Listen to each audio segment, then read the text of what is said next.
Hello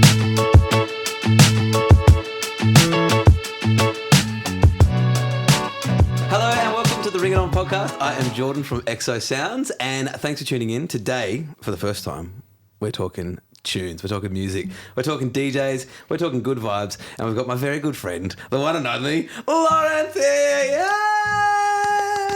Yay! How are you, buddy? Good, man. How are you? I'm really good. Thanks for coming on. I know you don't want to do this. No, I enjoy it. Like I said, it's a dream come true for me. That's kind of what I mean. If this is a dream come true, we've got something to talk about. Well, we're here today to talk DJing, and Cool. I'm very Yes. excited because XO has never had an episode because we don't get to have an episode because it would be hard for me to interview myself. Maybe not. I think you'd be great at it, man. But so DJing, so we haven't talked music on this whole show ever, really, except for the fact that I interject with dumb music quotes all the time. So you're a DJ. But you're more than just a DJ. Firstly, we are friends. We're very good friends. Yes. We're good friends. Friends first. But you're a DJ, but you work for us all the time. But you're also like DJ Kane. You're also DJ Lonkle Donkle. Yep. You're also the Bad Camel. Yeah, You're all these names, but you're also a drummer. I am. And that's... How did we first meet? Oh, that's through Bell. It was through Bell, yeah. But you're a Tassie boy? Yes, originally. Born and bred? Born and raised. And a drummer? First and foremost. Yeah. You went to the con? Went to the con, yeah. Did that 5 years. 5 years? Only should be 3. Why did it take you 5 years? Just, had a break. There was a new building. Honestly, there was a new building coming through, this brand new swanky building in Hobart. And I kind of wanted to wait till that was, so I could experience that. Yeah. So that was part of it. Have you been drumming forever? Yeah, since I was 12. So grade 6. Musical family? I have a musical stepfather. My mum loves music. Yep. But my stepfather was the one that kind of really got me into it. He was a guitarist, singer, got me the little practice pad drum kit. Nice. We'd play Van Morrison and the Eagles and... Moondance. Hey, a good not song. like the back of my hand. That's a good song, man. Unfortunately. Hey, yeah, overplayed, but a great song. Yes, it is overplayed. I think it's not played as much now, but it is a good song. But, it's funny because I think when people ask you from a musical family, they always go like, they always expect, how much music do you listen to, right? Or, they expect that your parents are like musicians, and I actually completely disagree. I just think if it's your like a house full of music. Absolutely. It's like if there's tunes on all the time and your parents love music, that is a musical house. It doesn't mean that they're, the next Herbie Hancock. It's like... it just is if you're raised around music and the enjoyment of music. Because there's some people that really don't, right? Yeah. They just don't listen to anything. I know. I remember having a friend who I won't name and shame, but growing up, one of those family friends, and I remember having a sleepover at his house, probably 7 or 8, and like they didn't own a radio, anything. This is probably 1993, right? And they just didn't have a single item in the house, and I was blown away. I was like, I don't understand how you can exist without having anything Not to listen a radio. to. Well, I think there would have been one built in the car, obviously, and there's probably one attached to something, but nothing was ever on. That's crazy, man. So no CD player, no anything in the 90s. It's just all thoughts. That sounds horrible. Yeah, TV. Yeah, okay. Yeah. So just not just thinking, it's TV as well. TV Dead silence. as well, just dead silence as well. But it was a dead silent house, and it was awful, and it sucked, and I hated it. You still friends with that person? No, not at all. No, I haven't been so you friends for a long shouldn't time. One of those ones that you get dragged into because your mum's friends with their mum, and then you you get to like 15, and you just never see them again because you don't have to go to Christmas barbecues anymore. That's right. Their mums aren't friends anymore. Well, I think they moved somewhere, but I think they are. Okay, I think mum would still call them friends, but it's a different thing. It's always awkward when you don't get along with their kid. I had a couple of cousins like that. Oh, I got along all right with my cousins actually. Funnily enough, I got along with my cousins great. Yeah, it's that was nice. It's a privilege to have someone around that age to grow up with. I have great cousins. We have a whole crew. You have great cousins. Yeah, we have a whole crew. They're here all the time. We're changing it up. Excellent. They're the other cousins. You've got many a cousin. Yeah, like a true Tasmanian. Like a true Tasmanian, mate. But you're a drummer and you went to the con. So that is your first and foremost your thing. It's my formal training. And what kind of music does one learn on drums at the con? Is it intense? Yeah, I guess. I'm guessing there's no like session players wanting to be in Casey Musgrave's band at the con. That would be my guess. What does Casey Musgrave do? Just straight beautiful country pop. Country pop. Yeah, I thought so. Okay, she sounds like a country pop artist. Yeah. If you'd never heard of her. I was playing it as you walked in. Her new album came out yesterday. Oh, really? I don't like it. Not as good as Harry Styles? No. No, okay. They get you to be as employable as you can. So they basically teach you heaps of genres. So it's predominantly jazz. Do they? Yeah, they do. Yeah, they do. At least the drums did. To be employable. That's not their the modus operandi. It's not in Latin around the logo, but it's for drums at least. It was you learnt your Latin patterns, you learnt all the sambas, you learnt the difference between a samba and a bossa nova, but the degree was called jazz and popular, so it's essentially jazz and then any influence on contemporary music. That makes sense because we've talked about the EXO Academy and stuff for the future, and it's like the whole reason I want to do that is because. Teaching people to be employable. That should be the modus operandi, to figure out how to actually to get a job, because you can be a keyboard warrior at home or a shredder at home and then look like shit, feel like shit, present like shit, act like shit, and guess what? You're not going to get a job. Yeah. You know? Yeah. So it's so funny, man. Like being a muso, you know, I mean, everyone's different, but you lock yourself in a room for 6, 7, 8 hours a day. You know, you're not exactly the person to be narcissistic in front of 10,000 people. And so then they stick you in front of people and they go, do your thing. And you're like, no, I'm happy with the wall and me, thank you. And we've talked about this at length before, but there are different performers. There's the ones that are... The Robbie Williams is the example I always get. Probably not the greatest of singers or musicians, but can have 80,000 people in the palm of his hand. 100%. And then there's the session player in the corner of the New York club in 90s who's just playing the best music you've ever seen, but is like would die out on that stage, you know? Different thing, different time. Yeah. Different beast. But you became a DJ. Firstly, I think drummers are the best DJs straight away because you are one. I'm also a drummer, but no, I just think it's so easy to learn if you have rhythm and beats and grooves already like in your soul. 100%. Do you agree with that? Absolutely. Yeah. Because there is an element of DJing that people think when they're musicians that is just, it's just like tech. Yep. But it's not as well. It can be, but it's also hyper musical. Absolutely. If you want it to be, right? 100%. Agree with that? It can be. Yeah. Because it's rare to find musicians that go to the con that actually respect DJing, but you're one. Yeah. Do you respect DJing? I respect DJing. Yeah. Oh, I absolutely do. So I was saying it's rare to find a musician that goes to the con who comes out going, I respect DJing. 100%. Would you agree with that? I would agree with that, yeah. I would agree with that. I think it depends on who you get, but I think a lot of the really, really good musicians, they would at least appreciate there's something that they don't maybe see there. Yes. They're humble about that. I think it's changing. Yeah. I think people get now, especially because most people are able to kind of dip the toe and try DJing. Someone they know has a set of decks at home or, you know what I mean? Like somebody. Yeah. So I think anyone who thinks it's just nothing, and we'll get into this because obviously I want to talk about, you know, DJing weddings and events and when it matters and when it doesn't. And sometimes it isn't overly technical. Sometimes it's all about reading a crowd and doing stuff like that. Mm-hmm. But I think that anybody that tries it, myself included, is dismissive of it. And then you try it, you're like, oh shit, there's a lot going on here, right? Yeah. There's a lot of buttons to press and a lot of things to control and a lot more fun to be had and skill. You can see like a week 3 DJ and how you could do a gig. Yeah.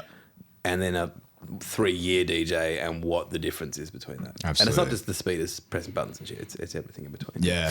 But we met because your wonderful girlfriend is on EXO's books as well. Lovely Belle. She is. Belle Richardson.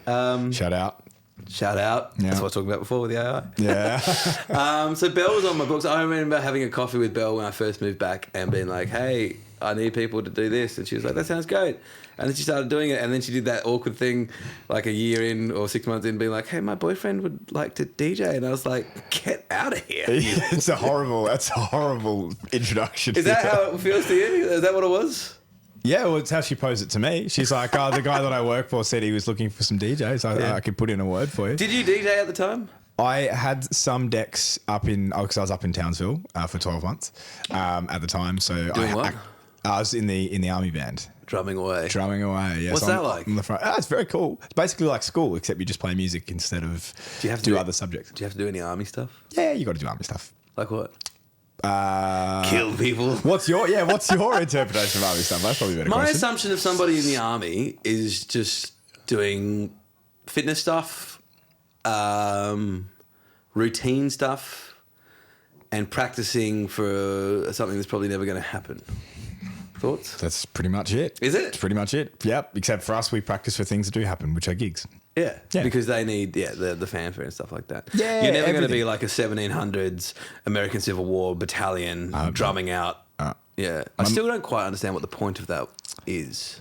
Of the person marching out in front of playing the instruments, playing just the getting drums. gunned down. It's morale. It's a flex, isn't it? Is that what it is? I don't possibly. I'm a bad soldier. My No, military history is the worst. That's a rad flex. If you're just like, we think you're so shit, we're going to send out drums. Not even guns, just a bunch of drums to beat away and see what happens. You know? Well, the Australians really they're all about that. It was the bayonet warfare that Australia were really good at. You know, the fact that Boer War probably. Yeah, you just had people charging with bayonets, and for the enemy would just they would freak out. They would go, "What are these maniacs doing?" And that element of surprise would get them. But we didn't do any of that sort of stuff. My mum thought that I would. Oh yeah. Yeah, she's like, if they send you out with a snare drum on the front lines, I'm not going to be happy. But much to her pleasure, that didn't happen. Yeah, good. Yeah. Did you say you liked it though? I thought it was cool. It wasn't personally for me. Yeah. But I could definitely see how it would be awesome, and I did enjoy the time that I had there. Is it concert band style music, like bucket a buck? It's everything. It's everything. Yes, you have pretty much lots of different bands around Australia, full-time bands. Some of them have more capacity than others, but all the full-time bands have like a concert band size, and then you can split up into whatever iteration you like, from jazz trio to a singer-songwriter duo that you'd play at like a boozer while people are having beers, or like an acoustic stripped-back quartet kind of thing, doing like pop covers on a cajon or something like that. And it's all about morale with all that stuff. Yeah, I obviously love history and military history and all that kind of stuff because I'm a giant fucking loser. But the support stuff that go into a war or any army are just as big as the soldiers. Like, even just like HR and payments and food and cooks and chefs and cleaners and everything, right? Yeah. Like it's not just, it's morale, it's music as well, of course. Like you have to entertain these people or they're going to go insane, right? Well, it's pretty much a mini society, isn't it? You know, the military, you've got pretty much every job in normal society you have in the military context. And so you also need the music. You need people to be entertained. And obviously you'd have people that would deploy and go over to the front lines and sort of entertain the troops that are stationed over there because they're in the middle of wherever they are. So, whatever context you'd need music in a civilian sense, you pretty much need it in the military sense. And we need music. Where do we need it? We need it at weddings and events. I'm just going to check because the freaking thing just went off that direction. But so you came and did some shadow DJ gigs with me, didn't you? I did at allowed to mention venues. Yeah, of course. Bangor Vineyard. That's right. Out on the deck. And shadowing is when I am training people, I get someone to come along and just see how I do it and then basically leave them to it. Did you know that's how it worked? I remember I did. It was... we were mixing in Respect, the unquantized version, and you were training me on how to do that. That was my first thing. I think I did that. And you went, "You'll be fine off your Well, you nailed that and I just left you? I don't know about nails. Yeah, that's probably... I did something. It's very hard to do. It was. Yeah. And you were just talking about, being quick. And I think, obviously, once I'd done that with some sort of okayness, I think you went, "You'll be fine with everything else," because everything else is mainly probably quantized. Quantizedness for those at home means if it's on the grid, as in like it's the two songs in modern times are all recorded to a kind of a click track, so that you can align them pretty easily. You can almost do it visually these days. You don't even really have to listen. But the old songs might say they're at like 120 BPM, and then they start off at 108 and then speed up by the end to 128, and then somewhere in the middle they do hit 120. But you're trying to align these two songs and kind of just get snares to click at the same time. It's a shit show, isn't it? It can be really difficult. Yeah, that's how they used to do it, especially back in the day, vinyl, just listening, no visual. It's the real way of doing it. So it's good training. It's a good entry level. So I think that was a good thing for you to do to start. But I mean, I would almost argue these days that from a training perspective, it's overkill. People at weddings don't necessarily need. So let's talk about that. Like wedding DJing and event DJing. Obviously, you came on board, and you're a great asset to EXO, but you're your own person as well. But it's all so it's so much different to just DJing at a club. Agree? Disagree? No, I would agree. It has elements of similarity, but for the most part, it's very different. And why is that? Why would you say that it's so different? In the sense, I know why I think it's so different, and I think the reason that you were such an asset and so good at it is because of everything that's not really about the DJing. I agree with that for sure. This is all about my DJ skills. Yeah. It would be a shit show. No, that's not true. No, but you're like our best DJ, besides obviously myself. Yes. But I would say that we even have different skill sets, even though like we're probably the two best DJs that we have. It's like I'm probably less grumpy Yep. Yep. More motivated as well. That's another good one. No, I'm probably less grumpy at a shit brief than you are. I don't like a shit brief. No one likes a shit brief. I love a brief though. That's what I love about Well, you. we can get into that stuff. It's a good brief. So yeah, DJing a wedding is all about, in my opinion, like being professional, being set up on time, being super prepared, having all the songs, and it is I reckon 20% DJ skill, and you can obviously implement more of that as you get on, but 80% reading the room, dealing with requests, getting the vibe right at the right time, building it, nailing the end, all that shit. Yep. And that is so hard to teach and so hard to learn and so hard to figure out. Yep. Because you can sit there all day working on transitions of rad songs into rad songs, and then as you've got 3 lined up, bride comes over and goes, I want you to do something.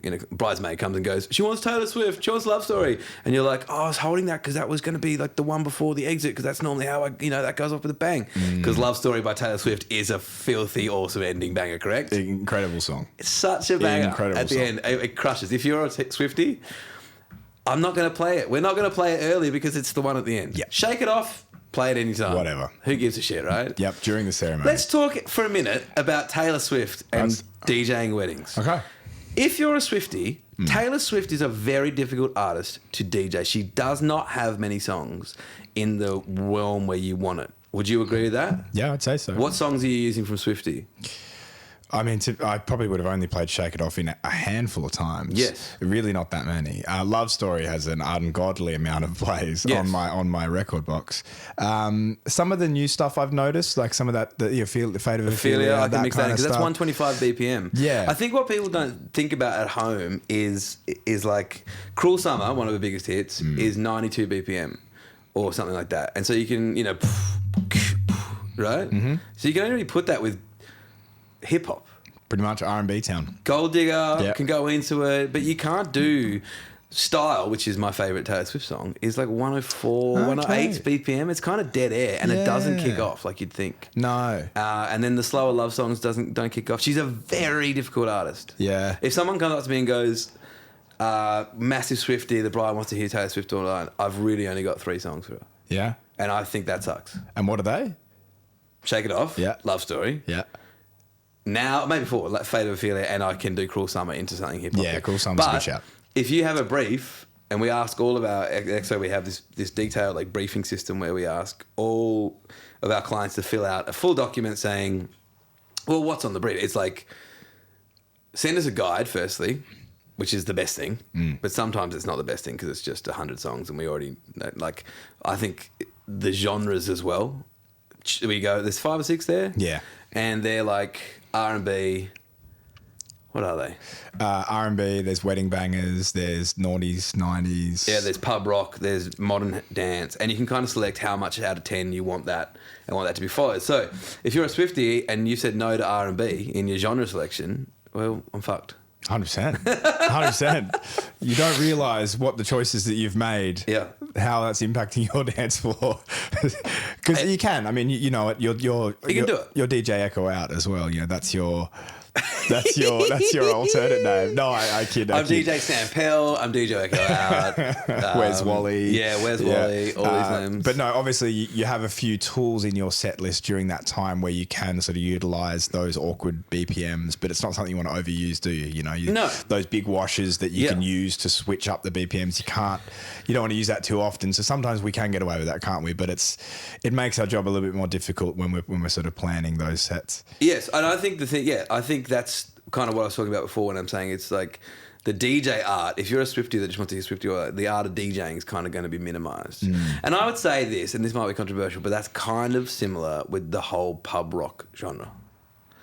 You're not really DJing much in there. Now, okay, I heard a controversial and interesting thing the other day, which was if your DJ doesn't DJ, like mix and like do like real cool transitions and things, you're essentially paying for a very expensive Spotify list. Okay.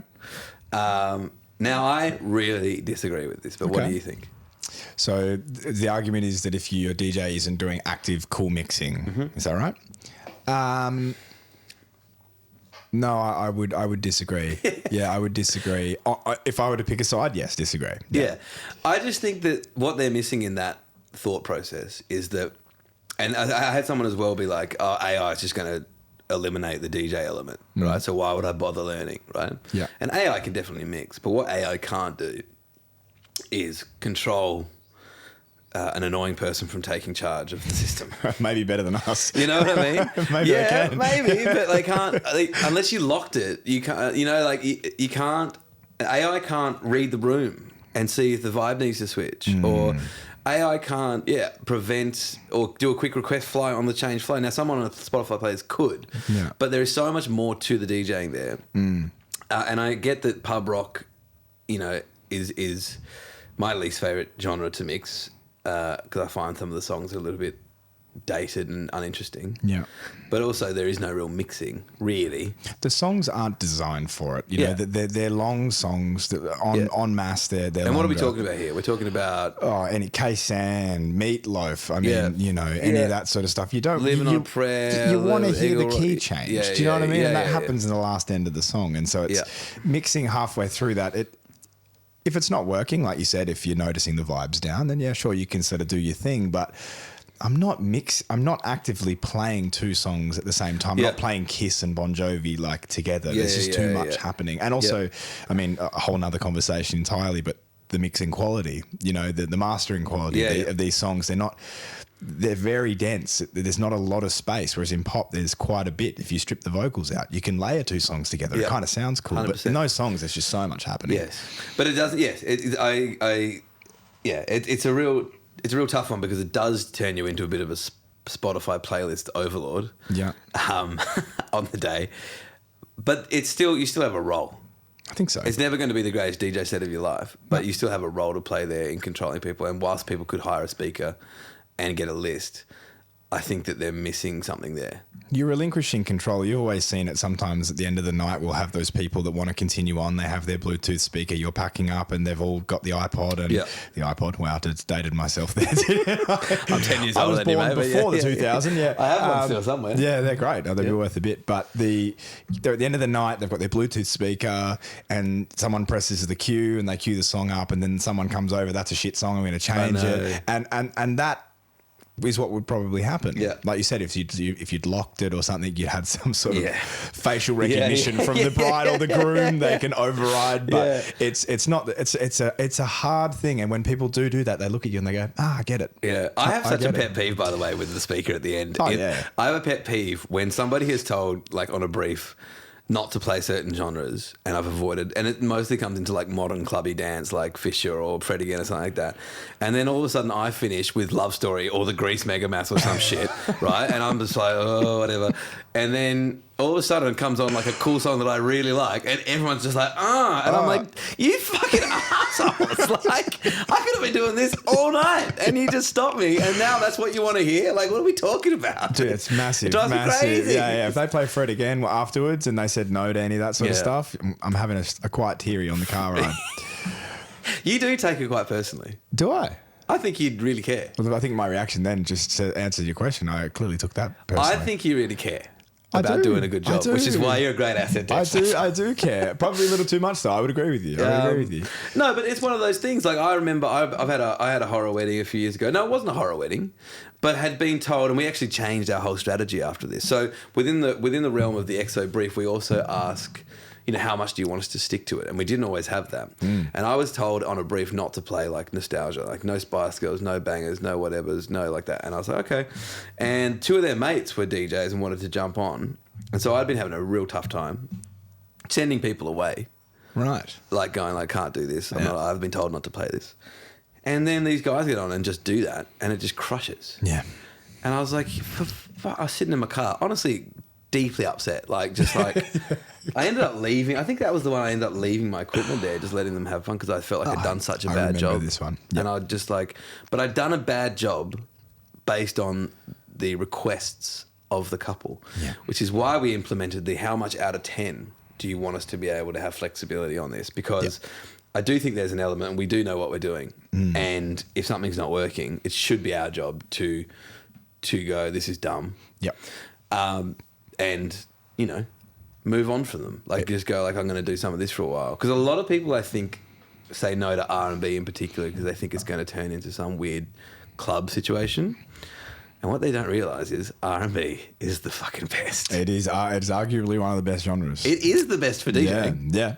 It's the most fun. It's your favourite by a mile. It's my favourite for fun. Rhythmically, I think it's a lot more fun. I think it's there, or it's the house stuff. But the house stuff, it's different. It's like you said, it's the club. I love house stuff. Yeah, it's awesome. I love old house stuff. Yeah, excellent. Yeah, I mean, we can talk about that Fred again set and later. I like Freddie, but I love, man, when someone goes, they want Music Sounds Better With You, One More Time, Lady, into Freddie, I'm just like, I'm in heaven. It's amazing. I'm having the time of my life. It was 90s, wasn't it? It was 90s, early 2000s. Mid-2000s and 90s and stuff like that. But I love the hip-hop too, because I think hip-hop and R&B, especially when you're learning how to DJ, the ability to... That's a thing called stems for those listening at home, but you can layer, you can take out vocals or instruments on any track and put the other track underneath, which is hard to do if the song's in different keys. Yes. When you're learning.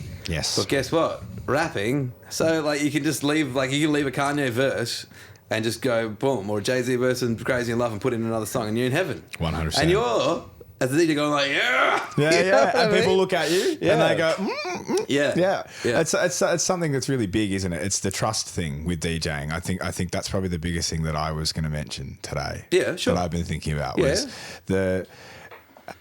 having the clients or the guests at the wedding, having them have faith, a little bit of faith in you.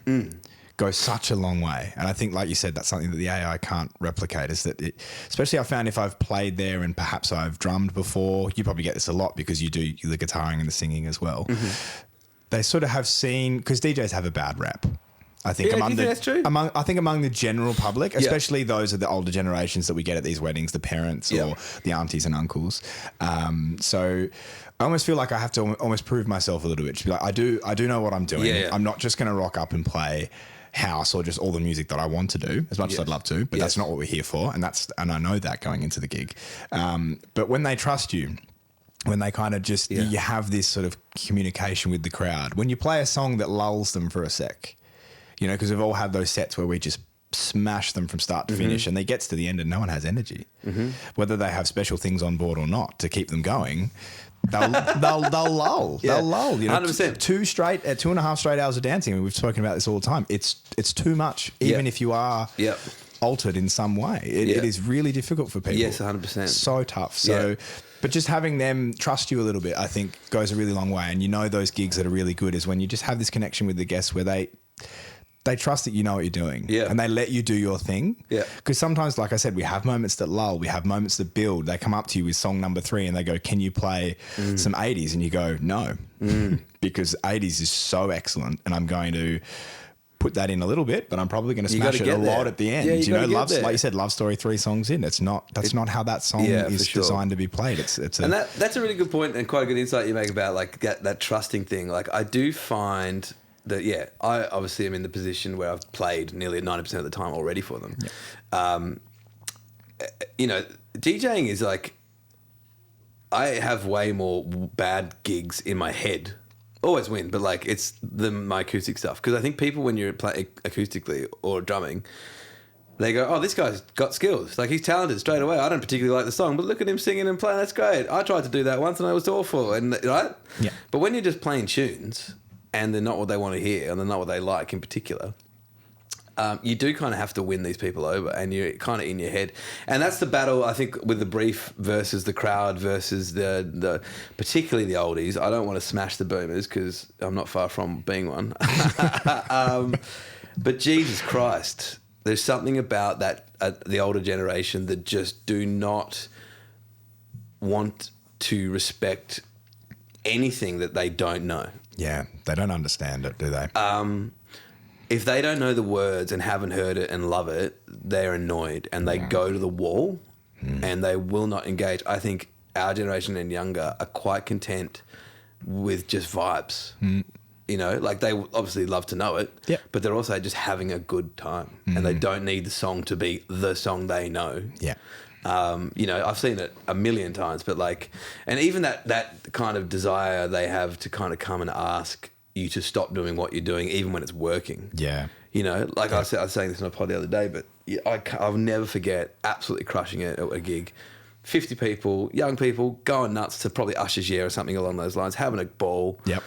And then someone like, mate, can you do like Van Halen or something? Like, can you fix it? And I'm like, fucking fix what? Yeah. I'm crushing. Yeah. Like that desire that it's just, hey, this is me and what I want. Yeah. And it's insane. But it doesn't really happen younger. Maybe that's because they don't have the confidence to come talk to me. Maybe it does. It does happen a little bit. Definitely not as much. I think they don't have. Maybe it's a sense of entitlement. I think some of these people that come up, quite often they are relatives closely to the couple, like maybe more so than some of the younger guests, because younger guests are normally friends. You're not going to have a younger guest that's the dad, obviously. Yeah. So maybe they're sort of like, I paid for this wedding. Yes, they probably paid the invoice half the time. No doubt, which we appreciate. Yeah. You know, I love getting paid, but I think it's maybe there's a little bit of entitlement there as well. I think so, that's true. And I also think it's about kind of showing them what I always try to do in the first 5 to 10 songs is give them a nod. Yeah. You know, like I'm always going to do some pretty, even if it's a modern dancey version of a Gimme Gimme or something along those lines, or I want to dance with somebody, or unless the bride group have said don't do that, they're going to be in my first kind of 10 songs, a couple of those. The Dreams, the Fleetwood Mac's Dreams remix works. Really good. You're kind of going like, yeah, look, it's not for you, but here's 3 songs that you'll know. And we'll see if we can get back there. If I go to shit, I'll play whatever you want. You know? Yeah, 100%. Yeah, hey, if we're bombing, all requests welcome. Hey, yeah, requesters. That's the best advice. If we suck at ass and it's a dead dance floor, come and ask for whatever you want. Mate, every Bollywood wedding I've done, I think I've done 2. I always had just 1 or 2 absolute angels next to me the whole time going, this one. Because you can't, I mean, that's such a big cultural gap. Mate, I didn't grow up watching Bollywood movies, so I don't know what the Desi train is or whatever it's called, you know? It's like their nutbush, you know? They go nuts. I had Polish and Mexican the other week, and it was insane. It was literally song for song. But the thing I loved the most about it was both families stayed on for everything. They didn't go like, not my song, I'm out of here. Yeah. And the Polish stuff was bananas. Yeah, that's very and the Mexican stuff was basically just Bad Bunny. But like I did like Gypsy Kings, like Bamboleo, and everyone was just into both, and I love that. I don't like when the cultural stuff, like when they go like, well, okay, here's my genre, and now I leave, you know, then I'm back, and now I leave. And that's not ideal. No, I think I love that about those South American kind of cultures is it is such an electric thing to be a part of, even if you have no idea what's going on. You know, I don't understand any of the words, but people's hips are moving, and I absolutely love it. And it's. I had a similar one not too many weeks ago. It was exact same thing, exact same songs. They wanted a Spanish hour. I went, I don't know what a Spanish hour is, but it just works. I managed to flow it seamlessly with all the other songs because it just fits so well with the energy. It was just party energy. What do you think the best way is to approach a cultural thing like that? Is it best to have a segment? Or is it best to have it's a try to integrate? Yeah, I think it depends on how separate the crowds are. I think luckily these families were really well intertwined, and so I think there was enough of a mix between both of them. It wasn't like here's the white family and here's the Spanish. You know, it was like, so I think that it really does depend. But I planned for a solid hour, and I think I did a little nod, like you said. I did. Yeah. I'm gonna acknowledge your culture. There. Yeah.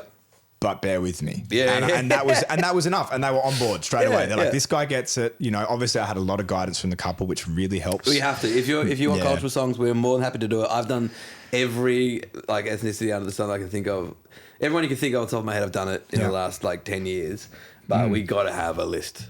Like you've got to send through, and not fucking YouTube links. Like it needs to be on Spotify, available. Yeah. Us to be able to go get the tracks, figure out how to deal with it, and get them into our DJ software. Yeah, 100%. And then we'll be fine. But we're happy to do it. But I do think, you got to give it a nod. Sometimes you don't want it too much. I did a Sri Lankan one once where they said there's a thing where once you start, it goes for 45 and doesn't stop. And guess what? It stopped. What do you mean? It? Like, as in, it's a thing. Like, it was a YouTube link. Oh, okay. And it was 45 minutes long. But as a cultural thing, once that happens at a wedding, they don't stop. It's part of, like, they have to kind of do it to the end. Oh, wow. And it didn't happen that way. It's like a massive Bohemian Rhapsody. Basically. And I went up to I remember going up to one of the groomsmen and just being like, you know how you said that this wasn't going to end, but it's dead out there? And he's like, yeah, that's... Oh, he goes, just do whatever you want now. I was like, okay, excellent. Okay, and then I got him back. Yeah, good. Because there was just a contingent that obviously wanted it, but it wasn't the whole hour like you think. I do think, like 15-minute blocks, 3 or 4 songs, you know. And if you are a guest that loves that and it's not your night, know that we're going to try and give it more of a nod, but like also just try and enjoy. Totally. Just try and enjoy everything. Yeah. Just have a good time. If you don't like the songs, go have a chat. Don't stand on the side and complain. Yep. Are you a dancer? Personally? At an event? As a DJ? No. No, as a guest? Yeah. Not usually. No, I think I think I like to use my musical analysis ability as an excuse to sit there and go, The DJ's favourite person. Judging from the sidelines. Standing on the side just watching with squinted eyes, is he actually doing anything? I know. Yeah. I tell you, whenever I see a good anything musically, I go into analytics. Yeah. I'm just like, how the fuck are they doing that? What's going on there? I must look like a psycho on the sidelines. But I'm literally, think about that Fred Again Thomas thing the other day. I watched it twice. Yeah. And it's not really something I would watch. Yeah. It's on YouTube. It's the Fred Again's USB tour thing. Anyway, I was watching it just trying to figure out what the fuck was going on. Yeah, like, man. how Daft are they Punk's doing like this? that. Daft Punk's like that. But then he never stops pressing buttons. No. But I don't know what he's doing. No, I need to look at it. I had a little clip look the other day and I just went... The whole time. He's always doing something. He's always Thomas doing something. is doing something. Yeah. Yeah. If you ever watched obviously the Alive, like the Daft Punk back in the day, they break down all of their setup. And I've never seen it. Oh man, we'll show you after. It's phenomenal. It's the same thing. Even in the 90s. Even now, you look back going, we have evolutions of all this gear. I still have no idea what they're doing. You really can be mesmerized. Everyone was taking the piss out of Harry Styles the other day because on his song, it's like this big synthy intro. Okay. And he has a synth, like a proper old synth set up next to him. And it's obviously it's a stage prop. But he goes over to it and he kind of like does this for a minute and like goes, yeah. And he probably is doing something. Yeah. But it's just track. Yeah. But he's still doing something. He wrote every song on that album. It's a great album and it's very synth heavy. But people were taking the piss out of him. And I was like, just leave him alone. He's like... He's just showing young kids, young girls that like there is something to do here. Yeah. And whilst it might just be turning a knob a little bit to the left. You know what I mean? Like, adjusting the temperature on his cooling suit or something. Like it's still a thing. Totally. Don't begrudge it. Totally. No, Kendrick did the same. He had a piano and he went to play like a couple of notes and you're like, there's one note playing, but he's got three on the piano, but nobody else notices that stuff. I think that's the problem with music, isn't it? Once you do break it down a little bit, the magic is somewhat diminished. Yeah, like anything. It's like I equate it always to studying a book in year 12 or something like that. Yeah. Like you might love the book on the first read and then 3 weeks later when you're writing the essay, you're like, this is the dumbest piece of shit I've ever read in my life. Yeah. And it's not. Yeah. I remember I had to study a movie called Gattaca, which is a great movie. Heard of Jude Law, science fiction thing. It was great. Cool. I hate the movie, but it was fantastic. It was a great movie. Once you see how it's broken down, they used red for this character. That means this, all these elements. It really starts. You're pulling it apart. Yeah, it breaks away the magic. Because you and I are both fairly gear nerdy, not in a massive. I wouldn't say we're excessive. No. But I love all the techie stuff. Yeah. And just getting the right stuff. And just having the right stuff that's going to work for you. Like you recently made me downgrade my DJ setup.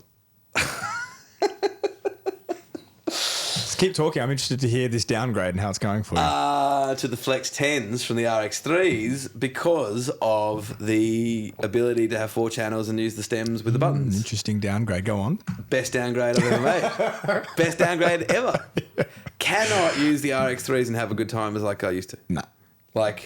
And I want to get the proper vinyl set up for a more of a visual thing because I think along with weddings, a really important element, again, why you're a good asset for EXO, but is like you care about how it looks and how you look and how everything is on the day. Yeah. And I think that's what separates, a $1,000 DJ from a $2,000, $3,000, like every element is we think about and care about, like from the stands that we've built to the kit that's in it to what kind of flexibility. Like when I say downgrade, I'm downgrading whatever they would call craft, having the screen on the RX3s, which are right behind your head if you move out of the way. Like that's a set of RX3s. That screen's not on the Flex 10s, but the functionality of having 4 channels at a wedding and being able to pull up random Spotify shit on the fly and put it through a channel if I have to. Yeah. Is what that calls for. Yeah. It's a sacrifice of gear, but not really. No, it's a modern adaptation. I mean, they've got things you can Bluetooth people's phones now to your decks. Like it's not those ones, but some of the newest CDJs, which DJs have gone, come on, this, I mean, especially in clubs, if you have a DJ, so, you know, for those that don't know, you have certain controllers that you can only use a USB with. And if you don't have the song on the USB, tough luck, you know. Yes. But also that was quite often your excuse in the clubs, especially. Yes. People go, can you play Abbey? You go, sorry. I've got my club USB. Yeah. But now they've got a thing where people can Bluetooth their phone and you can control the audio Bluetooth from their phone. They go, oh, no worries, I've got it here you go. And you just sort of go, my God. That's my excuse, gone. Man, I recently read Mark Ronson's book on DJing in the 90s in New York, and my God, so good. Oh, I didn't read that. It's unreal. But like having just crates of vinyl going upstairs and stuff with these giant crates, and that's all you got. The stress. It's so stressful. I'd love to have been able to do it, but I think I'm too late. Somebody needs to die that has 300 records. Do you know what I mean? I've got thousands. I've got thousands of records. Well, you know. But none of them are DJ. Have you written your will yet? Feel free to leave them for me. You can have a That's few. all I'm saying. Okay. Talk to whoever's around at the time. You can have a couple. Yeah, I'll give you a couple. That'd be great, man. You can have a set of decks. Hey, that'd be amazing. A couple of microphones. Yeah, talk to the kids. Because the US, so that's an interesting one as well. You made me change from, because I think it's good. Like we talk about this stuff and we always want to improve and get better and stuff, but you made me change from a USB DJ to a laptop DJ, which was another big step. Yep. I think it makes for more technical fuckerage. Absolutely. Another thing to go wrong. And things do go wrong. They do. But from a search and functionality perspective, game changing. Yeah. Yeah? Yeah, it is. Could not bear. The last one I did a wedding in Italy and I had to do it on USBs. You lucky bugger. And it was a hellscape. Yeah. But I had my laptop on the side on the Wi-Fi downloading things to a secondary USB as I was going to make sure it was going to go because I had a 6-hour D-floor. Way too long, but it really worked. So everyone was in Italy having a great time. But I had, they were coming up and asking for shit that wasn't on the USB. Of course. Because the laptop wouldn't connect to the Italian decks. Italian decks? Well, the menu was in Italian, but they were saying Pioneer decks, but I couldn't. They just it wouldn't transfer. Firmware updates, thingos, all that kind of crap. Yeah, stuff that you can't sort out on the fly. Yeah. So all that stuff goes in. So all that stuff matters. All the technical stuff matters. And what do you think? Like, I was bring up 6 hours, but like, what is the ultimate? What is the best time frame for a DJ D floor for you? I really think sort of an hour and 45 to 2 hours and 15 is a really nice spot, depending on your crowd, depending on your request bunch. Yeah. If you're very specific, obviously shorter, but no longer than 2 hours and 15 minutes. Yeah. If we're doing 2.5 hours, I mean, I understand that people want to get their money's worth and certain DJs charge different amounts and I get that. But again, it comes back to the trust thing. Trust us. You can't dance for 2.5 hours straight. You think that you can, and every now and then you do get the people that can. But 95% of the time, it hits an hour and 50 minutes. The part where everything's supposed to have, or about to climax, or everybody's supposed to have the most energy, and everybo's dead because they've been in the sun since 2:30, drinking for 6 drinking hours, champagne, day drinking. Which, let's be honest, although we're in Australia, people don't. Amazing, but you have to be good at it. Yeah. If you just day drink if Nan's day drinking at 3 o'clock, do you know what I mean? Nan's going to be asleep by 7. I think people think that. I think people will hear that and go, "That's crazy. Why do you?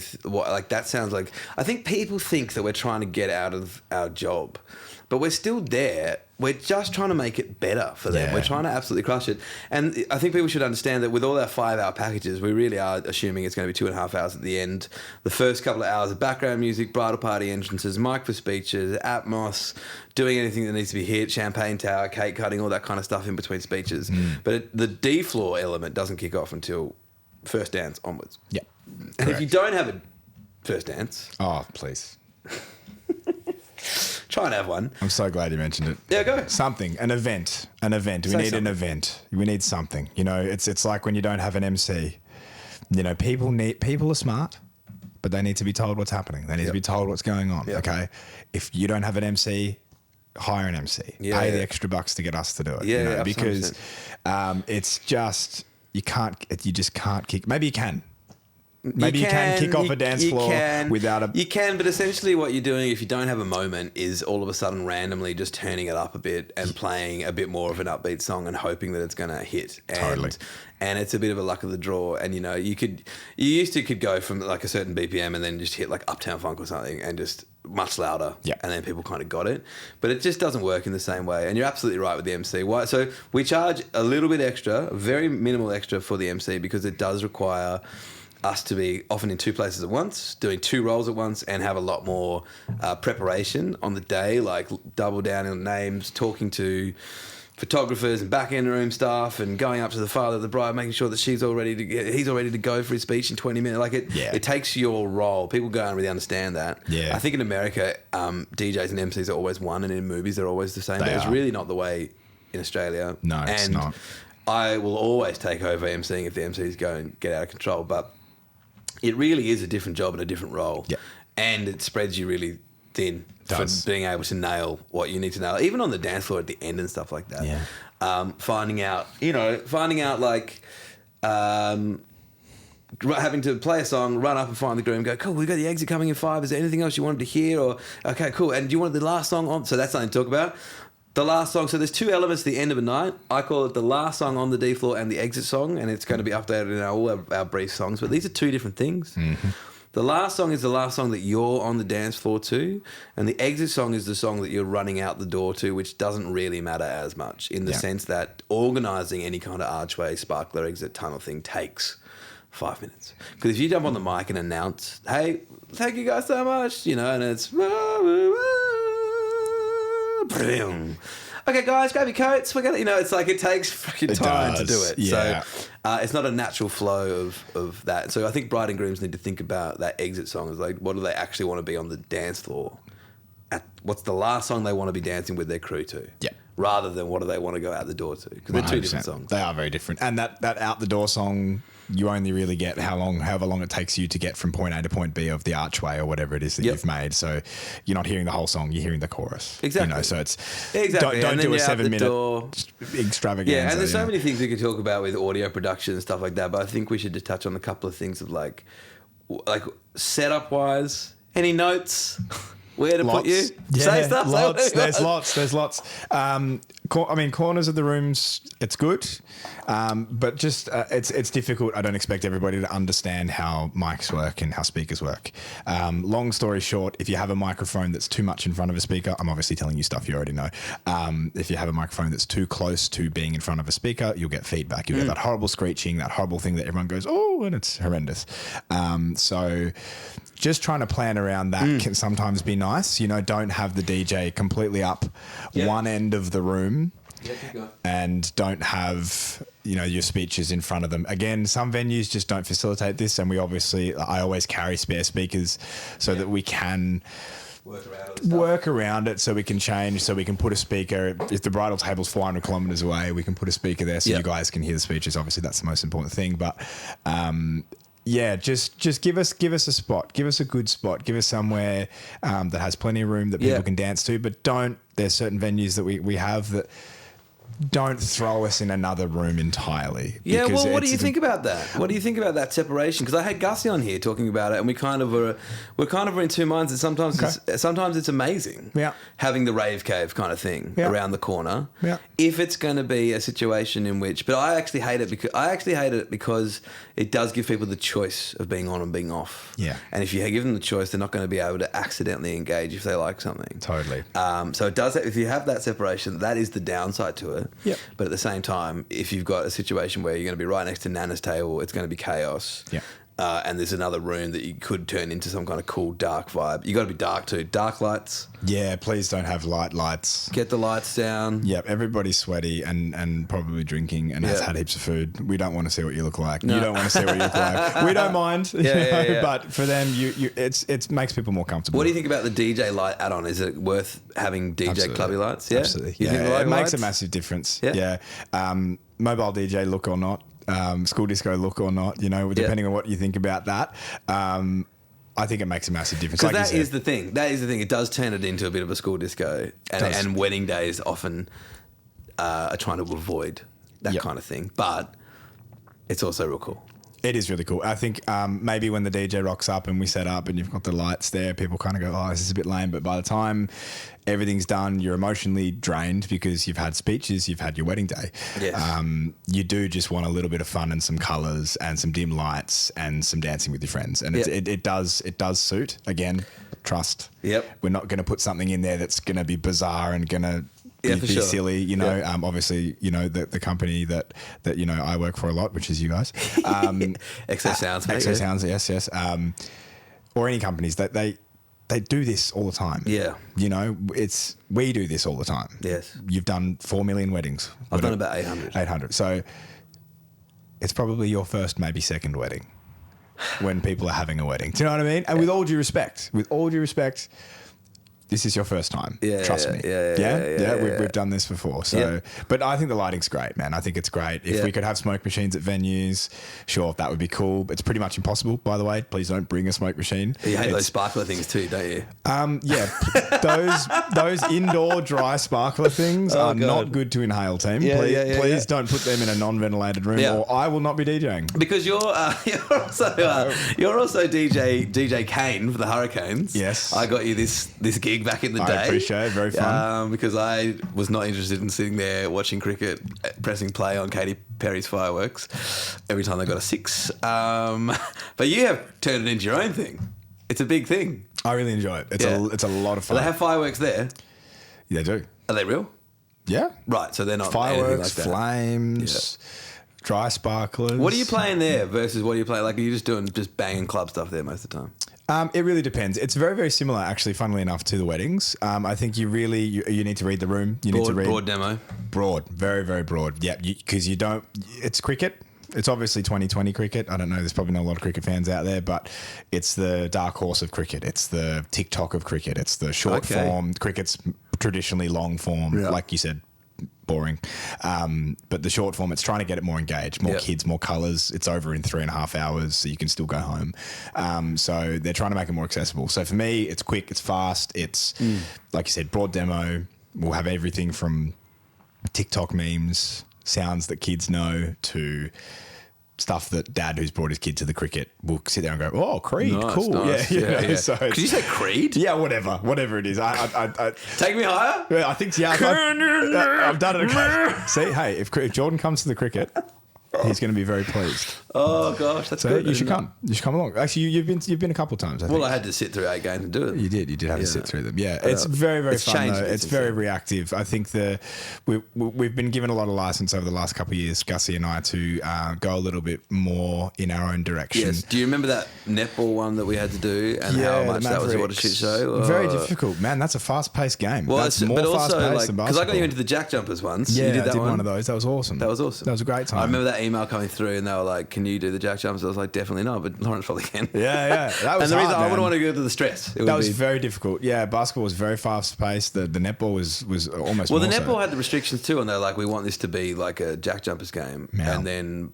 Oh, you need to turn it down immediately. Yeah, jack jumpers is deafening. I mean, I know you've taken me to a couple of Jackie's games, and it's your ears are ringing by the end of it, which is awesome. Yeah. It's all encompassing. But it's hard to recreate that. What I found in cricket was it's a little bit hard to recreate it too because you've got a triple the size situation, an open bowl. Yep. Lots of different from I remember getting in trouble for the bowlers were turning around and I wasn't muting it quick enough and it's like, that's because it takes 1 second to get there. Yeah, that's you know right. What I mean? Yeah, remember that in the early days? Yeah. Because you're now out in the stands or something, aren't you? Yeah, they've got a little stage forming out, which is good, which is the idea that Gussie and I, that we sort of wanted to push. The idea that I wanted was to make it a little bit more of a visual thing because I think a lot of the time when I was at the cricket before and you'd have music playing, you just assume that it's someone there with an iPad or some automated fader that's just going up and down. Yeah. We still use the 2 iPads, but we've got the 4 decks. It's mayhem. But something more interactive is all I'm trying to say. Like people go, oh, somebody's actually here doing this. Yes. I'm actually part of the venue. I'm there with them. Yep. We're actually doing something similar to a wedding in that sense. I'm here with you. We're bouncing off of each other. I'm listening to you. You're listening to me. It's a conversation, as lame and poetic as that sounds. It's good, mate. It's good because we love doing it. I feel like I hope we haven't come across as we're just complaining about things all the time. But it's more. I was hoping this would be educational in the sense of here's what we see happening a lot that goes wrong. and this is how you can avoid it and stuff like that. Totally. We love doing what we do. I mean, awesome. A great wedding is They're the best. It sits with you for weeks. And we talk after them and go, that was amazing. Or that was a real stinker. And often, I think, what do you think the biggest catalyst of a stinker is? I don't think you can, I've got a few core points, I think. Okay. I don't think you can out DJ a bad crew or a crew that doesn't want to like be there or dance. Yeah. You can't override that. No. So I've had people kind of give me weird looks when I'm playing something and it's like a dead dance floor, and like the night before I've had 30 people losing their minds, to the same song. Yeah. And it's like, that's not my fault. No. I didn't write it. Yep. So I don't think you can out DJ a bad crew. Having flexibility to read the room, I think, is important, but we do love the guides and the briefs. I actually love the do not playlist just as much as the playlist. So important. Yeah, because someone comes up and they say, I hate the Grease Mega Mix. Like, mate, we're halfway through. Nutbush is coming up. Yeah. We're here. Nutbush is by far the song most frequently on the do not play. Nutbush and Horses. Do not play. Or WAP. Yeah, don't play WAP. No, WAP's done. That was like a rough 2 month period. WAP's done. No one's I've never gotten WAP. so many dirty looks from grandmas. I know. Which fair enough. I mean, we should probably have a profanity question on there too, because some people really don't love that. I think it's good. Yes, some cultural or religious context might be helpful sometimes. Yeah, because I think like some of the best songs have filthy swearing in them. They do, and to Get Low, I'm thinking straight away. Do you always play the clean versions of these, or do you just, depending on how you feel? Depending on what I accidentally drag across. I was going to say, it's just it's a bit of a roll of the dice, to be honest. Very much the same. I don't know. I think I can kind of tell. I will search for the clean if I think it's going to need to be clean. 100%. Yeah. But you can kind of tell by how crazy they're getting. Yep. Does that make sense? Yeah, I agree. Like if people are dirty dancing and going nuts and having a great time, like I'm not going to be like, oh, you damn mother. Yeah, I'm going to play the real version, right? Because right. it's a real bummer. Yeah, Does that make sense? Or if you do have the clean version, it just almost sounds like you're getting them to say the swear word, which is also kind of fun. Yeah, that's true. Which I accidentally. It all works. We should add that to the brief. That's a good idea. Yeah, that's profanity filter. Profanity. Are you okay? Profanity. Most people say it's fine to a point, but most people also, I think, with the brief halfway through the night, kind of change their minds. Like so many people who've given a real strict brief and a real strict guide. And it's not, if you go up to them and just say, hey, is it cool if I do that? And they're like, whatever. Yeah. Almost every time. Yeah. I mean, I know you had a couple more points that you wanted to make about the stinkers and what makes a stinker of a wedding. But this will leave my brain if I don't say it now. Yeah, that's okay. There is a solid difference, and I know you guys outlined this really well with your briefs, but there is a solid difference between songs that you like as a couple and songs that your people will like. And that's okay. If you want us to only play songs that are things that you like, then that's absolutely fine. Yeah. But if you do, and I've noticed it, especially with indie rock stuff. Yep. If you give us a full indie rock playlist and you say 9 out of 10, really hard work. Just think about grandma, think about auntie, think about your younger cousins, your siblings, your little girls that love Taylor Swift, right? Yep. Think about them in those moments. And again, we will adjust if we can, if you've given us that leeway, if you've given us that 8 out of 10, that extra 2 that we work with, we'll grab that. But a few. We do listen to that, right? We do listen to that rating. And so just please, it is your day, and that is super important. But know that you've been there all day, you've been tired. Yeah. You may not be on the dance floor that whole time, and that's absolutely fine. Sometimes you will. Yeah. But know that there are also a lot of other people there that are just there to get absolutely merry and dance. Yeah. Well, that's the thing. It really comes down to, like, I've heard it put pretty rudely and also very nicely, and I'll try and tread the middle of that. It's like the day is your day, and it is for you. But if you only want to hear and engage with what you want, well, elope. Like, don't invite 80 people. Yep. Because there's a point there. If you like what you think's broad and great, that's good. But it is for everybody. It is a day for everybody. And I will say, EXO, like we are there to work for you. Like we do what we're told. We don't have egos. A lot of the guys that I've booked in the past over the 10 years I've been doing this, like if you have a DJ that's a DJ with a thought and an opinion and a thingo, they're often not the people. People ask this when they're booking in, like, can we see mixes and stuff like that? I'm like, it's not going to help. It doesn't have any impact on what that person's going to do on your day. In fact, you don't want somebody who thinks they're a really cool DJ who's just come from, last night smashing a club at 2 a.m. Because that's not what we're here to do tonight. Yeah. It's like, it's all about playing for you. And like you say, if you like indie rock or pub rock or something along those lines and then think you need a ripping epic transition club DJ who with a brand name, you're wasting money. Totally. Because it's like they're not. If they do that, you're gonna have a bad time. Yeah, I think with that demographic, definitely the demographic that EXO does is definitely that fits that vibe. Yeah. When I've worked sort of for other companies as well, and they're a little bit more club related, that stuff has worked really, really well. But also it's been a completely different demographic. The wedding has been completely different. It's a glorified club night. So, but I think a lot of the people that generally come to EXO, that's again, trust that you've put forward a brand and an image. We know what fits that for the most part. Yeah, and we're asking you all the questions we need to ask, I'd like to think, so we're not ever going in completely blind. But yeah, I do think that, and I do think, so that in summary is like, think about, if you are going to put 10 out of 10 and make it a really obscure indie rock playlist and stuff like that, that's awesome. Definitely include those and have that. But yeah, that is going to, you are setting yourself up for a night when 70% of people are not going to engage. 100%. And that's fine. Yeah. We'll sit there and press play. All you need is a moment. Like we talk about runs all the time in DJing, you know, when it's not a whole set that you plan. It's a succession of runs that you can pull out of your pocket that you know that work really well, that you can utilize in a dynamic environment of a dance floor, you know? So I had a guy the other night, he just said, I want Ricky Martin, Rob Thomas, and it was Smash Mouth or something. And I love it. I absolutely love it. It's like, bro loves Shrek and something else. You know? Well, bro's clearly 39 and likes bloody... Yeah, he just wants to hear the radio from 2001. That's absolutely. What he wants. And I said to him, I've absolutely got you, mate. No worries. And we did 3 or 4 songs and he had an absolute ball of a time. It was kind of close to the end of the night where you had enough time to sort of bring everybody back and him and his wife. And but that was enough for him. Yeah, you know, he came up and he's like, everybody's been doing this. Is great. Everyone's been dancing. Can I just have a little moment with some of my friends? And that's the other thing. If the bride and groom are getting well and truly into it, no one's going to leave them on the dance floor. That's one of the biggest pieces of advice is if you want your guest dancing, you need to be on the dance floor too. Yeah, I do think so helpful. If you like your bride and groom on the dance floor, everyone's coming to join. Yeah, even if you don't know the song, everyone's there to party with you and 100%. Have a great fun with you on your special day. So if you're not on the D floor, that's totally fine. But that does impact. We have kind of contradicted ourselves there, though, haven't we? In a sense. Well, we said we want you on the dance floor, be on the dance floor for your set, but then also. Oh yeah, but I think my advice would be just to be okay with it being broad. Tread the line. What I mean? Tread the line. Have your songs, get them involved, have them mixed in, and know that there's going to be some other stuff. Nostalgia is by far the most popular genre at the moment. It's incredible. It's so much fun. It's incredible. Like everything from Backstreet Boys to Spice Girls to Lady Marmalade to Smash Mouth to all that stuff and Venga Bus. I find that Ricky Martin bombs pretty hard whenever I've done it's 50-50. You reckon? It's 50-50. It either goes I absolutely love that song. Living La Vida Loca? Oh, dude. Living the crazy life. Oh, is that what it is? There you go. It is. I love Shrek. You know, I mean, hey. What Shrek song is this in? What do you mean? You keep saying I love Shrek. Is it Shrek? Is La Vida Loca Shrek? I don't know. It's Shrek. It's Shrek Core. It's Shrek related? Shrek Core, yeah. One that is a bit of a dark horse. I don't know if this was on your list, but I'm going to throw it in. Oh, we're about to do the quick fires, but yeah, go on. Holding Out for a Hero.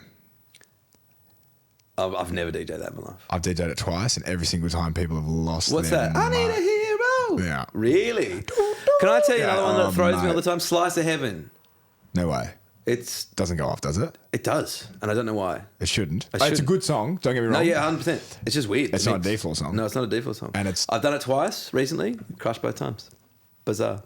I also love another thing for couples is if you have family songs that were like real hits growing up or something like that. Tell us. They always crush. I'm always listening in speeches. I did one the other night called Running Man or something weird from the 70s, and everyone was in a conga line having the time. They're like, I never heard it. It would never work. And the mum even came up to me afterwards and she said, I've had that at my other 2 boys' weddings and it's never worked. Oh. And tonight it worked. And I went, excellent. Yeah. You know, that's what I want to hear. So 100%. Yeah. Like I said, in speeches, I'm listening.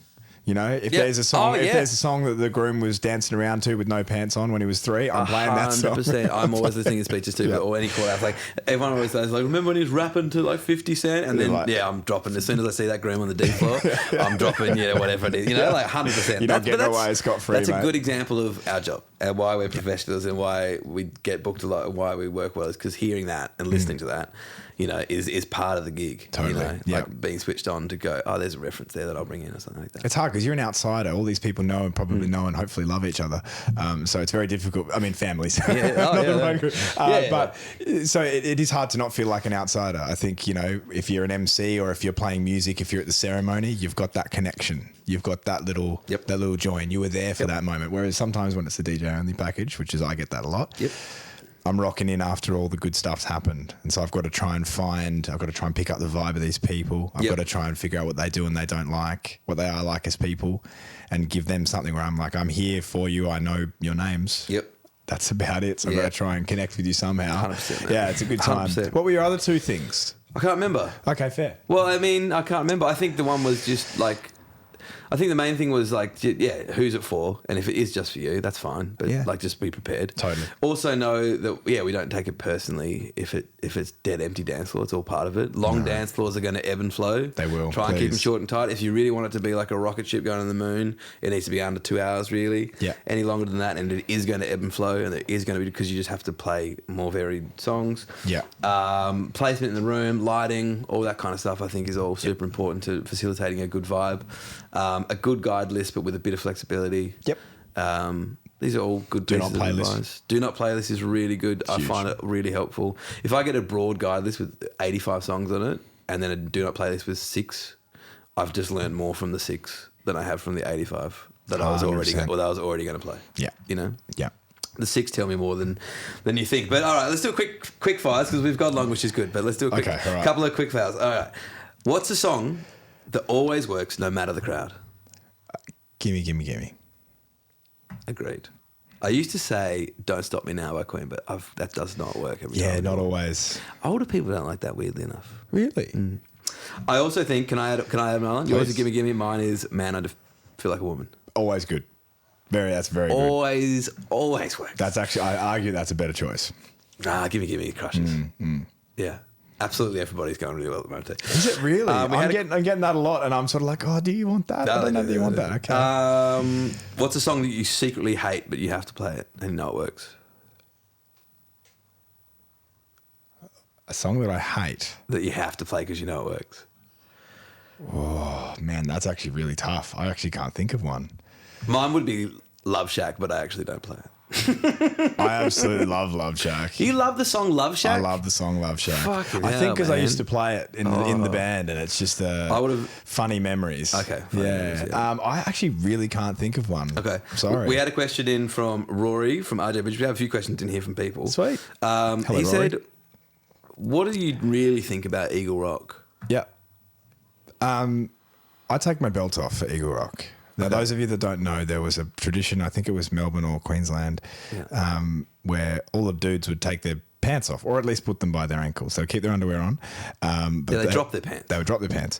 And I take my belt off. If you're going to do the pants thing, please do it. Because otherwise I look like a predator. You take your belt off. I just take my belt off and put it around my neck. Obviously, I can't take my pants off because that's completely... EXO does not take their pants off. We do not take our pants off. But... I don't even take my belt off. I'm never doing that. I'm doing it. I think it's cool because people go, what's he doing? Oh, that's right. But if they don't take their pants off, man, that's awkward. I think Eagle Rock is a great song. Like with all these old tunes, I wish it had a banging drum beat behind it. Maybe there's a remix out there that has something, but... it's a good song. It is a good song. And it's very well followed by your favourite, Man, I Feel Like a Woman, because... Yeah, they both mix together. The guy pulls his pants up, he goes, I don't feel like a woman. Yeah. I often do one after the other because it's like one for the girls, one for the boys. 100%. But the boys also love Man. They do. But all the girls often will take a few steps back once the dudes drop their pants. So you got to bring them back in. Can I say, I absolutely hate Eagle Rock, and I hate the pants thing. I think it's not cool for like young waitresses. I think it's not cool for nanas and stuff. I think it's just the weirdest, dumbest thing I've ever seen. That's totally fair enough. But if it's on the list and they want to hear it, I'll play it. Hey, you don't have to take your pants off to Eagle Rock, and EXO won't either. I just don't get it, I think, would be my point. Silly frat things, Jordan. That's all it is. Yeah, and I'm not a prude by any stretch of the imagination, as you know, but I just don't quite get it. What's one song that should be retired from weddings forever? Meatloaf. Which one? Any of them. Yep. Sorry, I'm not paying. I love Meatloaf. I'm not playing Paradise by the Dashboard Light. Yep. Put it in the bin. Also WAP, but that's died on its own, so that's fine. What do you do when a dance floor is dead? Cry internally. Yep. And I don't freak out.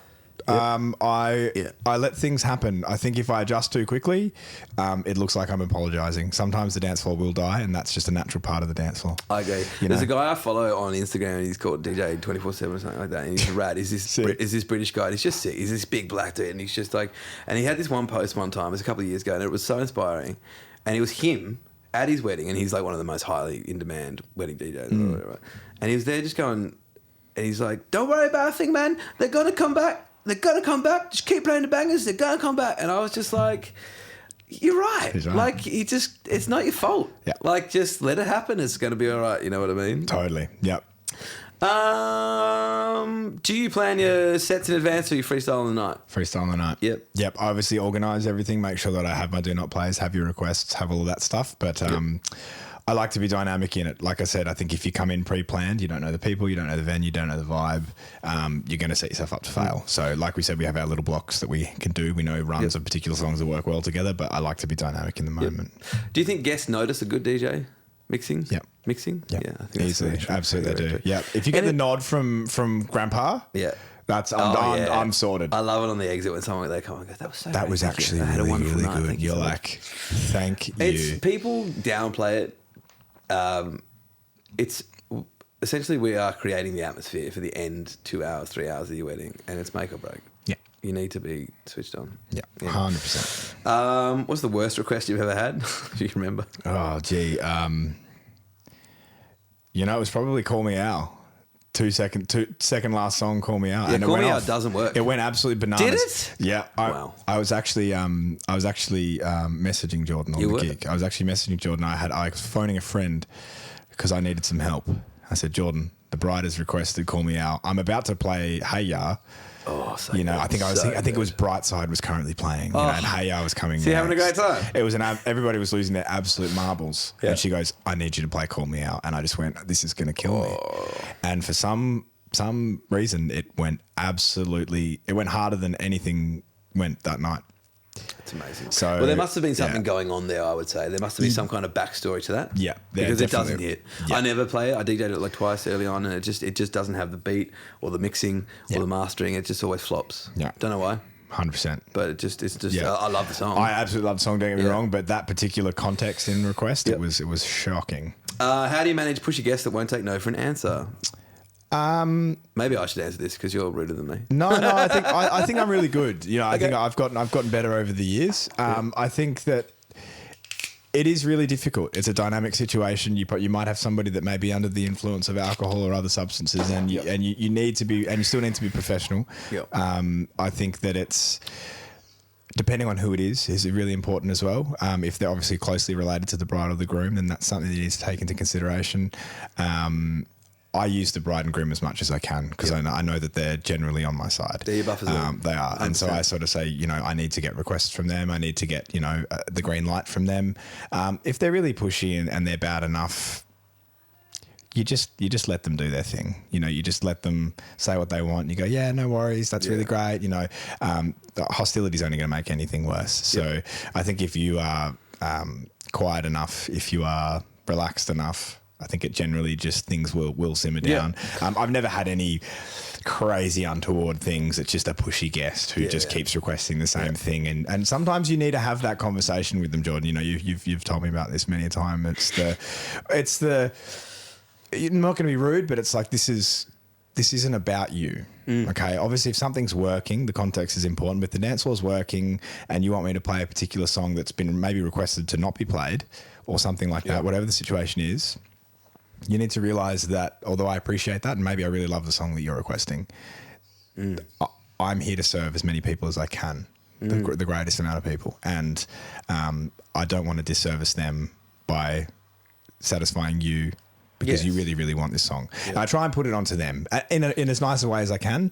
Try and think about the other people in this scenario, try and think about the night, but I don't need to lecture people. And I've maybe needed to do that once or twice and it has worked and they've gone, oh, maybe I get it. For sure. And that's, you notice this when you're doing weddings, especially if you're going really, really well, people, they really want to one up. I don't know if it's an Australian culture thing, but they always want just that little bit more go. You know, so if they're peaking, they go, I really, really want this. And they maybe haven't thought about it. They maybe haven't thought about that request. Yeah. They've just had a weird moment of euphoria where they all of a sudden want to hear Meatloaf. And you need to taper that. It's back to what we said before about the DJ is the gatekeeper. It's like you need to go, okay, that you think you want that, but you don't really. Yeah. And that's a long way of answering. I think it's something that's usually pretty easy to deal with if you're respectful and understanding for sure. of the position that they're in. Yeah, I mean, I think that's a very good answer. It's better than my answer. What was your answer? Well, my answer is instantly you go, you know, you need to use the bride and groom. Like, as in, they've told me not to play it. You need to go and ask them. And if they give the all clear, then no problem. Yep. If someone's a really pushy guest and they're trying to ruin it, you've always got... Again, it really does depend on if the dance floor is pumping and working or not. If the dance floor is pumping and working, you just kind of have to hold your ground and just be like, sorry, mate, like, you come back to me when it's dead. That's another one I've used a few times. Yep. It also took me a long time to realise that I really do have the power. And I had a really nasty one. I've done this twice, but, like, have muted the music to get somebody to get away from me. Done that twice. Like, fully just like, I'm in charge of this. Dance floor's kicking off. Someone's on me, like, just do it, bro. Just do it. And I was just like, boom. Yeah. Middle of the song, dead silence. Brutal moment. Everyone looks at me. And I just pointed. Yeah. I just pointed. Get her away. Get her away. Someone come get her. She'd been on me for 10 minutes. Yeah. It's not something that you do. You don't want to do it, man. And everyone understood. Someone came and grabbed her, and then we're back. Like, in 2 seconds. It was 2 seconds. Yeah. And then back into it straight away. That's the most extreme you ever have to do. And the other one is, if it is a dead dance floor and someone requests something crazy, I get on the mic and call them out. Yep. I go, what's your name, man? He goes, Chris. You want to hear that, do you? You go, yeah, awesome, man. I'll see what I can do. 2 songs later, I'm like, ladies and gents, Chris, ask for this, and then kind of make him. If it works, brilliant. Everyone knows that he was the genius. Yeah. And if it bombs. Brilliant. Yeah. Everyone knows that I'm not an idiot. Absolutely. One of the weirdest requests is, you can also tell from the people pretty hard, but like, I had I Am Yours by Jason Mraz requested mid dance floor once, which I thought was an insane request. That is an insane request. But the guy, I could tell, was in the crew with his boys. He wasn't from nowhere. He'd been on the D floor all night. That's another thing about requests. I'm probably going to play it if you're dancing all night. If you've come out of the woodwork... If you're working hard for me. If you come out of the woodwork and want to change the whole vibe and do everything, and I don't know, and I haven't seen you, I haven't heard from you, like, no, but you're not going to really... Anyway, so this guy comes out of his little circle of good time, and I was like, that's mental, man. That's a crazy request, never had that. He goes, trust me. And I could just tell. I was like, all right. Okay. And I just did it. Echoed out of something and just went... And the boys lost their minds, like an Eagle Rock moment. They all got in the big circle, got in the hug, and I was like, cool, that was something I didn't know about. Yeah. That clearly had some meaning, and, you know, blah, blah, blah. As a guest requester, I don't know if guest requesters are watching this, but we're human. You know, a little bit of respect and politeness goes a long way. Yes. It really, really does. And if we can't make the request work, if we give you a soft no, like, yeah, maybe, I'll have a look, just take it. Yeah. Take it. Because...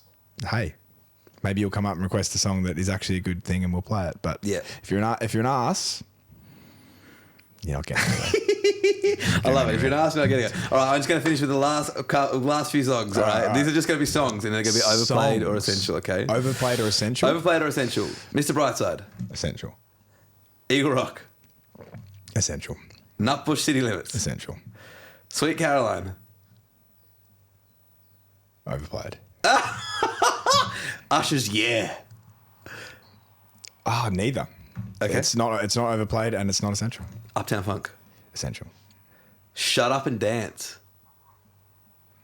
I've probably played it 3 times. Really? Yeah. Because Belle says it's her like go-to. She's told me that too. And I every time I have played it, it has gone off. Maybe I just don't really like the song. I don't particularly like the song, but it does work well in that 128 BPM zone with a bit of Jennifer Lopez and a low, and you can kind of drag dance. Cool. It's a good BPM. It's a good palate cleanser at that BPM. I like that. Yeah. It really kind of gives you a moment to go, right, we've just had some clubby fun. It can get Everyone's intense. Going like Rasputin into something, into whatever, and you're at 1:30, party rock anthem or something weird. Everyone's going good.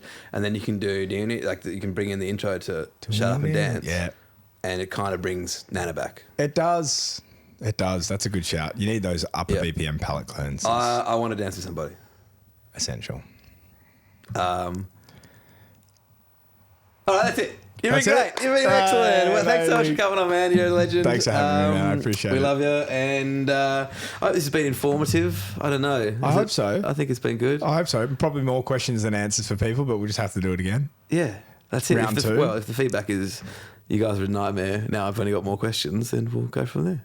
Hey, that's one way to get more content. Thanks, mate. Keep doing a great job. And well done. Thank you, bro.